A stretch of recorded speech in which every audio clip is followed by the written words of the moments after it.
Чацвёртая кніга цароў, раздзел 23. Тады паслаў цар, і сабраліся да яго ўсе старэйшыны Юдэі і Єрусаліма. І ўвайшоў цар у святыню Господа, і ўсе людзі Юдэі, і ўсе жыхары Єрусаліма з ім, святары і прарокі, і ўвесь народ ад малога да вялікага. І прачытаў ён усім слухачам усе словы кнігі запавету, якую знайшлі ў доме Господа. І стаў цар на ўзвышэнні і заключыў запавет перад абліччам Господа, што будуць яны хадзіць за Господам і будуць пільнаваць прыказанні яго і пастановы і законы ўсім сэрцам і ўсёй душой, і што будуць яны выконваць словы гэтага запавету, якія запісаны ў той кнізе. І ўвесь народ далучыўся да запавету.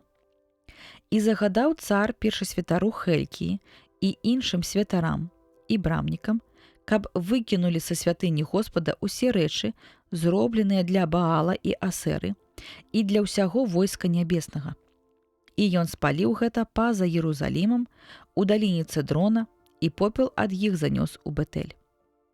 І знішчыў ён святароў паганскіх, якіх паставілі цары Юдэі дзеля складання ахвяр на ўзгорках, у гарадах Юдэі і ў ваколіцах Єрусаліма.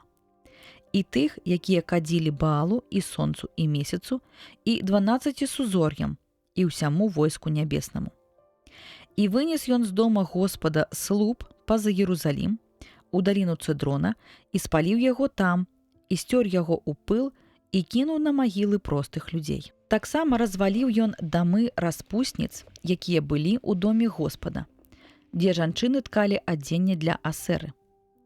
І выгнаў ён усіх паганскіх святароў з гарадоў Юдэі і апаганіў узгоркі, дзе гэтыя святары складалі ахвяры ад Габы аж да Беэр-Себы.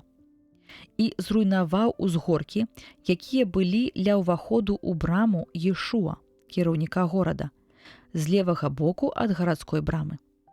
І святарам узгоркаў забаранялася прыступаць да ахвярніка Господа ў Єрусаліме. Маглі яны толькі есці праснакі між сваіх братоў. Таксама апаганіў ён Тафет, што ў лагчыне Бен-Геном, каб ніхто не праводзіў сына свайго або дачку праз агонь Малоха. Прыняў ён таксама коней, якіх цары Юдэі пасвячалі сонцу, ад уваходу ў святыню Господа, каля пакоя Натан-Мелеха, Евнуха, што быў у Парурыме. І калясніцы сонца спаліў агнём. Таксама ахвярнікі, якія былі на даху пакоя Ахаза, якія зрабілі цары Юдэі, і ахвярнікі, якія зрабіў Манаса у абодвух панадворках святыні Господа, цар знішчыў і растаптаў іх там, і пыл ад іх кінуў у ручай Цэдрон. Таксама апаганіў ён узгоркі, якія былі насупраць Єрусаліма з правага боку гары Пагібелі, якія Саламон, цар Ізраіля, паставіў для Астарты, ідала сідонцаў, і Хамоса, ідала Мааба, і Мелькома, ідала сыноў Амона. І паразбіваў ён слупы, і пассякаў дубровы, і засыпаў месца іх касцямі мёртвых. Акрамя таго, і ахвярнік, які быў у Бетэлі, узгорак, зроблены Єрабаамам, сынам Набата, які уцягнуў у грэх Ізраэль. Таксама той ахвярнік і ўзгорак разваліў, і спаліў, і расцёр у пыл, і спаліў ідала. І, павярнуўшыся, Осія убачыў там магілы, якія былі на гары, і паслаў і прынёс косці з магіл, і спаліў іх на ахвярніку, і апаганіў яго па слове Господа, якое абвясціў чалавек Божы, прадказаўшы гэтыя падзеі. І спытаўся Осія: «Што гэта за помнік, які, азірнуўшыся, бачу?» І адказалі яму жыхары таго горада: «Гэта магіла чалавека Божага, які прыйшоў з Юдэі і прадказаў тое, што ты зрабіў з ахвярнікам у Бетэлі». Дык сказаў ён: «Пакіньце яго, хай ніхто не чапае касцей яго». І косці яго пакінулі некранутымі разам з касцямі прарока, які прыйшоў з Самарыі. Звыш таго і ўсе свяцілішчы ўзгоркаў, якія былі па гарадах Самарыі, пабудаваны царамі Ізраіля, каб гнявіць Господа, Осія разваліў і зрабіў з імі, як з усім тым, што зрабіў ён у Бетэлі. І пазабіваў ён усіх паганскіх святароў узгоркаў, якія там былі пры ахвярніках, і спаліў на іх косці чалавечыя, і вярнуўся ў Єрусалім.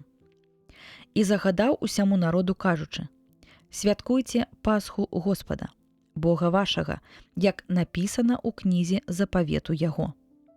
Бо не было такой Пасхі ад часоў суддзяў, якія судзілі Ізраэль, і ўвесь час цароў Ізраэля і цароў Юдэі.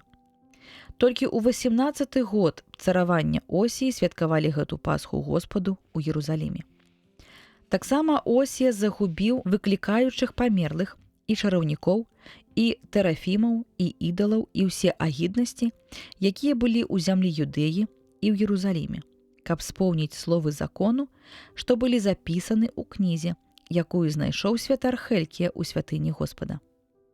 Перад ім не было такога цара, які павярнуўся б да Господа усім сэрцам сваім, і ўсёю душою сваёю, і ўсёю моцаю сваёй, згодна з усім законам Майсея.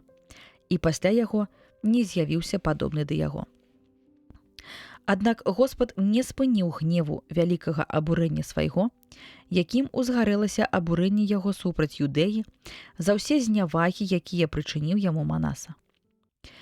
Такім чынам, сказаў Господ: «Нават Юдэю адкіну я ад аблічча свайго, як я адкінуў Ізраэль, і адкінуў гэты горад, які я выбраў, Єрусалім, і дом, пра які я сказаў: там будзе імя маё».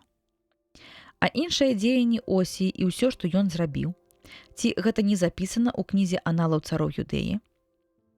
У яго час фараон Некао, цар Егіпта, пайшоў на цара асірыйцаў на раку Еўфрат, і выйшаў супраць яго цар Осія, і той забіў яго ў Магедзе, калі ўбачыў яго. І павезлі яго паслугачы яго мёртвым на калясніцы з Магеды і прывезлі ў Єрусалім, і пахавалі яго ў грабніцы бацькоў яго. І народ краіны ўзяў сына Осіі Йоахаза і намасціў яго, і паставіў яго царом на месца бацькі яго. Йоахаз меў 23 гады, калі стаў царом, і цараваў ён у Єрусаліме 3 месяцы. Маці яго называлася Аміталь, дачка Ярэміі з Лебны. І дапускаўся ён таго, што ліхім было ў вачах Господа, паводле ўсяго таго, што рабілі бацькі яго. І фараон Некао закаваў яго ў кайданы ў рэблі, што ў зямлі Эмат, каб не цараваў ён у Єрусаліме, і абклаў краіну падаткам 100 талентамі срэбра і талентам золата. І паставіў фараон Некао царом Еліякіма, сына Осіі, замест бацькі яго, Осіі, і змяніў імя яго на Йоакіма. А Йоахаза узяў і завёў у Егіпет, і там ён памёр. А Йоакім дастаўляў фараону срэбра і золата, і мусіў ён ападаткаваць зямлю, каб яны дастаўлялі срэбра па загадзе фараона. І ад кожнага з народа краіны паводле вызначанай колькасці вымагаў як срэбра, так і золата, каб даваць фараону Некао. Йоакім меў 25 гадоў, калі стаў царом, і 11 гадоў цараваў у Єрусаліме. Маці яго называлася Зебіда, дачка Падаі з Румы. І рабіў ён тое, што ліхім было ў вачах Господа, як усё, што рабілі бацькі яго.